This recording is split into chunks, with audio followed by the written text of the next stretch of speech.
Welcome, this is our foam segment where we're going to be talking about the nitty-gritty and the foamy. So, as you start making puppets, one of the hardest things, at least for me, was finding the different materials.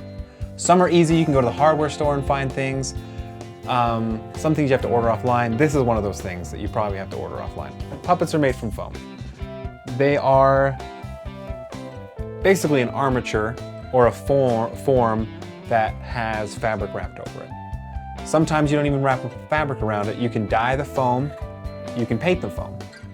But if you want a puppet with more shape than just your hand, you gotta use foam. So, some foam.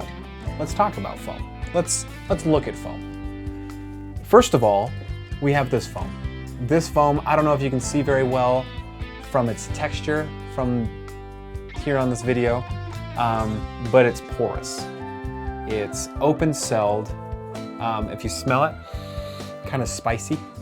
I'm not really. It has a nice quality to it. Usually it's used in aquarium filters, and it's called reticulated foam, or Scott foam, or sometimes it's referred to like official puppet foam. Because this is the foam that traditionally they've made a lot of these types of puppets out of. This foam is the hardest foam to find, at least that I've found. The reticulated foam, if you look for it online, there's going to be several words that you want to use.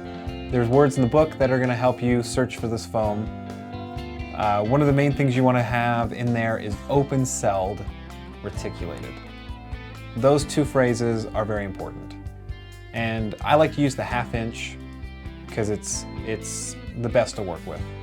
When you get into something bigger, it becomes a little cumbersome when you're trying to glue and make certain forms. And then if you go smaller, it's too flimsy. So the next foam is the foam that'll probably be the easiest to find. It is most often called just polyfoam because it's made from polyurethane. This is the foam that you find in your couch cushions. It's the foam that if you go to most craft stores, this is the foam that they carry. So this stuff you probably shouldn't have too much of a hard time to find. However, if you order it online, a lot of times you can find a better price, honestly, and a better quality. Because sometimes the stuff at the craft store, it costs quite a bit of money for the foam that you're getting, because it'll be flimsy and stuff.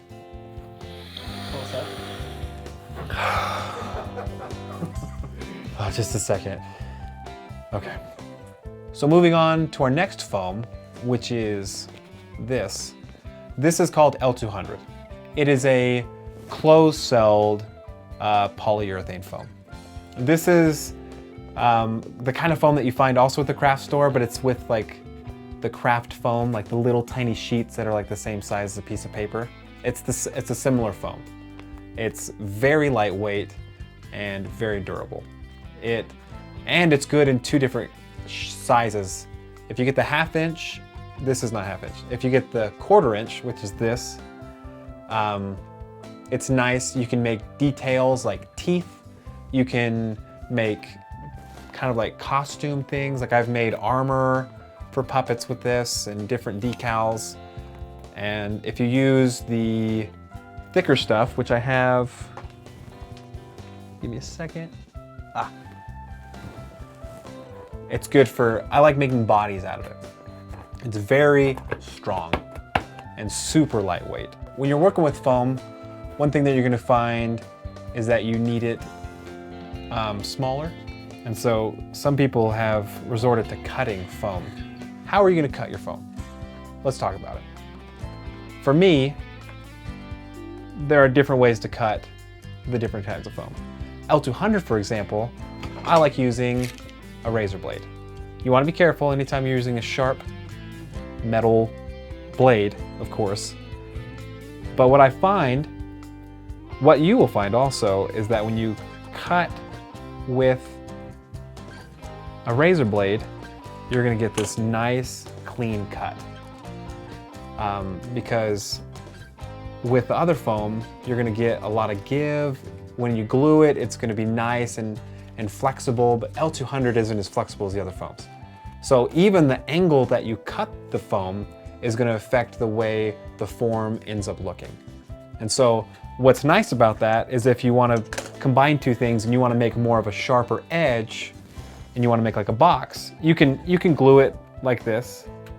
Or if you want like a different kind of angle, you can sit there and you can carefully cut more of an angle to the foam.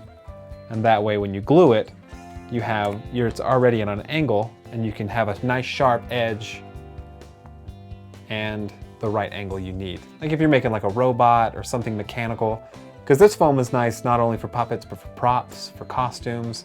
It's a really, really nice foam. With reticulated foam, also, I like to cut with a razor blade because it's just easier. You can cut out things faster. This stuff cuts really nicely with a razor blade, but scissors are fine. With scissors, you'll want to get scissors that are just for cutting foam because you don't want to use your nice sewing scissors like I just did because it will dull your blade. It seems like it's just like nothing, but it's made of these little tiny coarse fibers, and over time it'll make your scissors really dull.